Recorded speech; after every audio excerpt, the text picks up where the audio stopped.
नमस्कार साथियों, मेरा नाम है नीलेश कुमार। हम सभी इंडिया फिज़िकल इन्वायरमेंट पढ़ रहे थे क्लास 11th एनसीईआरटी के। तो हम सभी सेकंड चैप्टर पढ़ रहे थे। सेकंड चैप्टर में हम लोगों ने नॉर्दर्न प्लेन तक पहुँचे थे और भी चैप्टर्स कवर किए जा चुके हैं। आप सभी प्लेलिस्ट में जाके प्रीवियस वीडियो देख सकते हैं।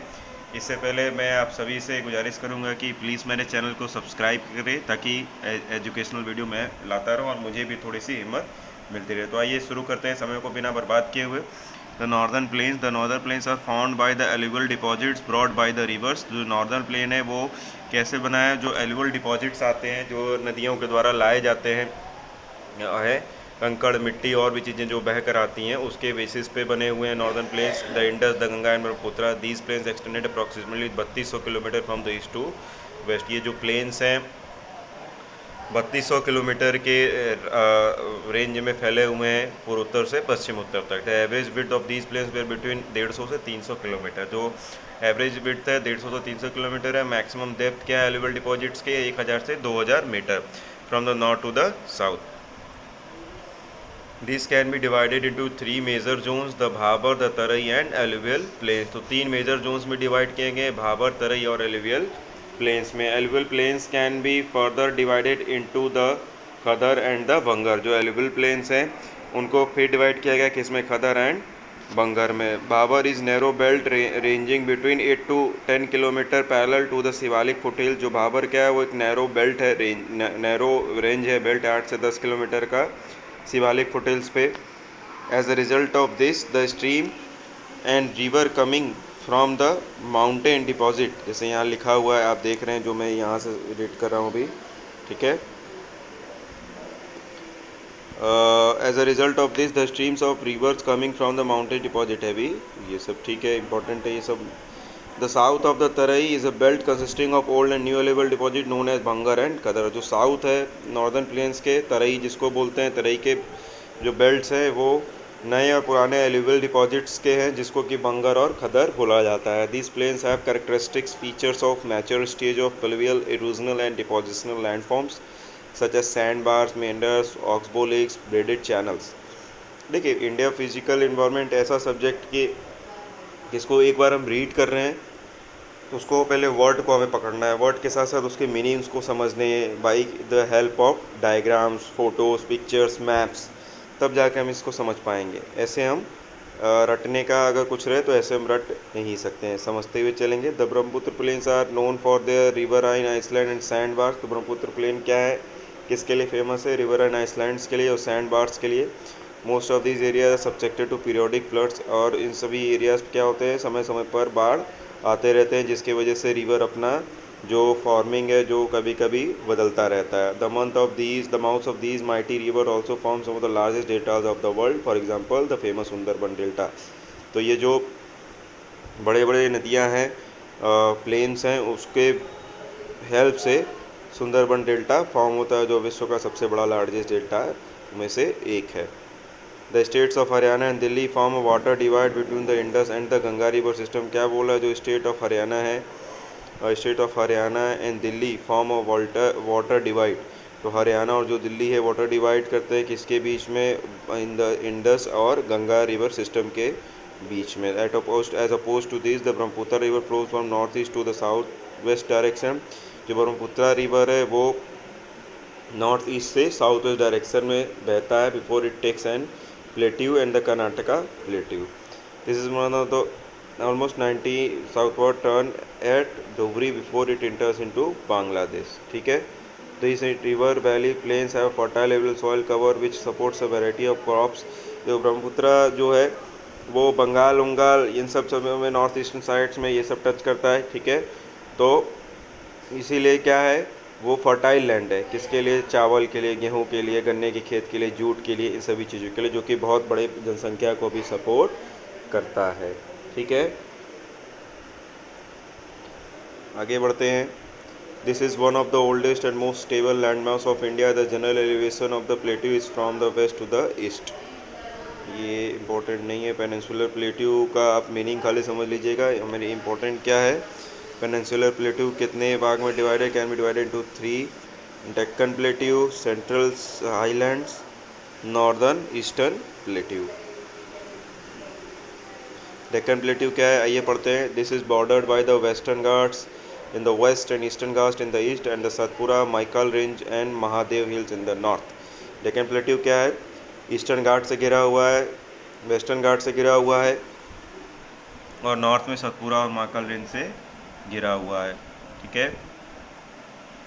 Western Ghats are locally known by different name such as Sahyadri in Maharashtra. Western Ghats को किस किस नामों से जाना जाता है लोकल लैंग्वेज में?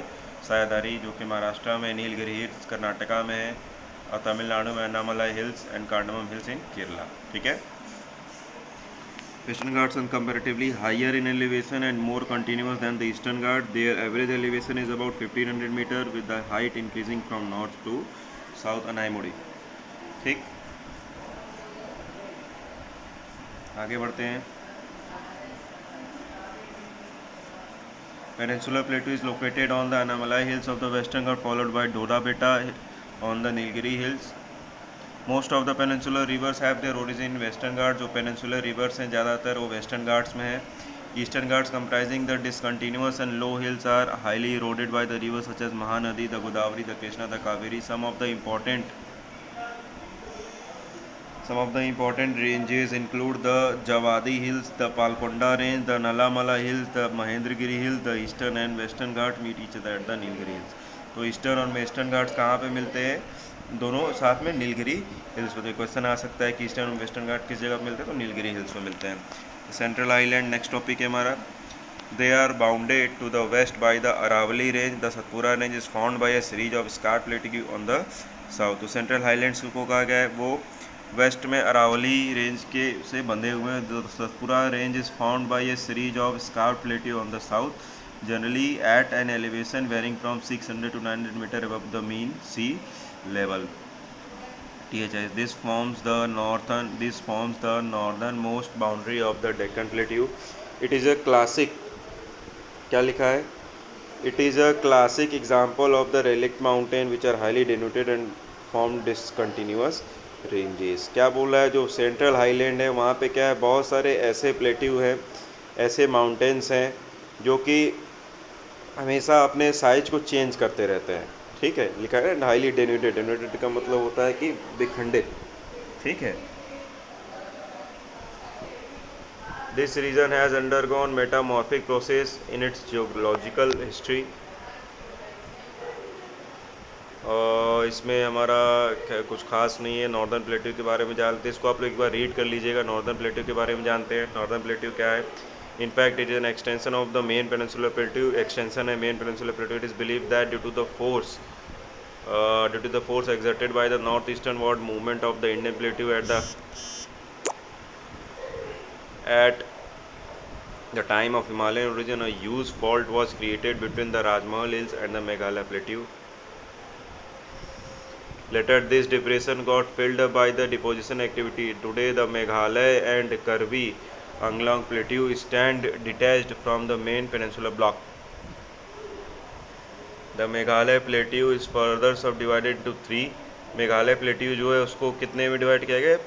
3 में डिवाइड किया गया. क्या क्या? द गारो हिल्स, द खासी हिल and Jaintia hills.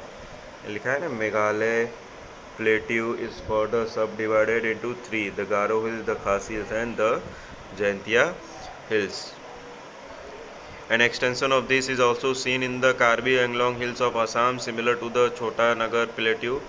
The Meghalaya Plateau is also rich in mineral resources like coal. Meghalaya plateau क्या है? बहुत रिच है मिनरल रिसोर्स में, जैसे कोल हो गया, कोयला हो गया, आयरन हो गया, वो आयरन और सिलिमांटाइन मैनाइट, limestone and uranium. This area receives maximum rainfall from the south west monsoon. सबसे ज़्यादा बारिश यहीं पे होती है. As well Meghalaya plateau has highest eroded surface. Cherrapunji displays a bare rocky surface devoid of any permanent vegetation cover. Indian deserts के बारे में बात करते हैं, थोड़ा सा ध्यान देंगे इसको. To the north west of the Aravalli hills lie in the great Indian desert. Aravalli hills के नॉर्थ वेस्ट में जाएंगे तो देखेंगे great Indian desert. It is land of undeveloping topography dotted with longitudinal dunes and barchans. क्या है वहाँ पे? Dunes and barchans है. These region receives low rainfall. ये रीजन सबसे कम पानी रिसीव करता है, 150 मिलीमीटर से भी नीचे. As it has arid climate. सूखा क्लाइमेट है विथ लो वेजिटेशन कवर, जहाँ पे ज़्यादा उपज नहीं है सब्जियों की.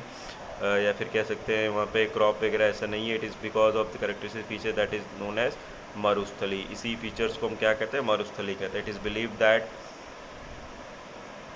During the Mesozoic era this region was under the sea. ऐसा माना जाता है कि मेसोजोइक एरा है जब था तो वो रीजन पहले समुद्र था। This can be corroborated by the evidence available at wood fossils park at Akal and marine deposit around Brahmsagar near Jaisalmer. The approximate age of the wood fossils is estimated of 180 million years. मतलब 180 million years के पहले था। तो the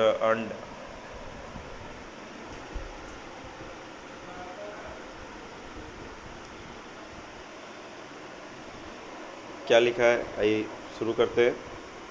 तो the underlying rock structure of the desert extension peninsula भी due to extreme condition. ये चीज़ें देखिए समय के हिसाब से जो भी इम्पैक्ट पड़ते गए, क्या प्लेट डिसमेंटल हुए, कितनी चीज़ें चेंज हुई, इन सभी चीज़ों के बेसिस पे हमारा सारी चीज़ें हुई। आगे बढ़ते हैं। The coastal plains, coastal plain जो तटीय क्षेत्र होते हैं। You have already read the India has a long coastal line on the basis of the location coast. It can broadly divide into two. दो चीज़ों में डिवाइड किया गया है इसको, western coastal and eastern coastal plains. The western coastal plains are an example of submerged coastal plains. It is believed that the city of Dwarika, which was once a part of Indian mainland situated along the west coastal, is submerged under the water। तो क्या बोला, एक Dwarika city थी, शहर था जो एक बार Indian mainland का पार्ट था। अब वो कहाँ है सिटी, वो शहर कहाँ पे है, वो वेस्ट कोस्ट में है, पानी में डूबा हुआ। Because of the submergence it is narrow belt that provides natural conditions for the development of ports and harbors। Kandla, Mazagaon, JLN port, Nava Sheva, Marmagao, Mangalore, Kochi are some of the important natural ports located along the western coast. ये ports के नाम थे जो कि west coast पे, extending from the Gujarat coast in the north to the Kerala coast in the south. ठीक है, Gujarat coast क्या नॉर्थ में, केरला कोस्ट क्या साउथ में। द वेस्टर्न कोस्ट में भी divided into following. Western coast को फिर डिवाइड किया गया है, लिखा है वेस्टर्न कोस्ट में be divided into the following division. The Kutch, Kathiawar coast in Gujarat, Konkan coast in Maharashtra, Goa coast and Malabar coast in Karnataka and Kerala respectively. The western coast plains are narrow in the middle. Western coast क्या है, narrow है बीच से, and great broader towards north and south. और जब वो उत्तर और दक्षिण की तरफ जाएगा तो वो चौड़ा हो जाएगा। The rivers flowing through the coastal plain do not form any delta। The Malabar coast has got certain distinguished features in the form of cayals, backwaters, which are used for fishing and inland navigation, and also due to its special attraction for tourists every year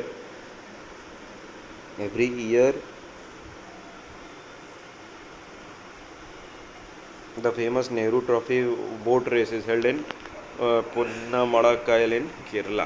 तो boat race कहाँ पे होता है, पुन्नामड़ी हिल में, केरला में होता है। ठीक है, तो आइसलैंड्स के बारे में पढ़ेंगे। There are two major islands in India. One is the Bay of Bengal and other is the Arabian Sea. Bay of Bengal group कहाँ पे, बे ऑफ बंगाल ग्रुप कितने आइसलैंड्स का ग्रुप से, 562 आइसलैंड्स और इसलेट्स के। ये सिचुएटेड कहाँ पे, between 6 north, 14 north and 92 east, 94 east के रेंज में। The two principal groups of islets include the Ritchie's archipelago and the Labyrinth Iceland। The entire group of Iceland is divided into two broad categories, the Andaman in the north and the Nicobar in the south. They are separated by a water body. Which is called the 10-degree channel। ये बहुत important part है 10-degree channel, इसको भी हम लोग देखेंगे आगे। It is believed that these islands are elevated portion of submarine mountains। However, some smaller islands are volcanic in origin। कुछ आइसलैंड ऐसे जो volcanic in origin। Barren Island the only active volcano in India. Barren Island एक ही ऐसा volcano है जो कि active है और जो कि निकोबार आइसलैंड में विद्यमान है। The coastal lines has some coral deposits and beautiful beaches। तो इन सभी चीज़ों को हम रीड करेंगे वो मैप के द्वारा। ठीक है, जो चीज़ नहीं समझ में आएगा प्लीज़ कमेंट में आप ज़रूर पूछें। एक्सरसाइज को भी अपने कंप्लीट करिए। आज का चैप्टर हमारा यहीं पे समाप्त होता है। नेक्स्ट चैप्टर हमारा होगा, देख लेते हैं नेक्स्ट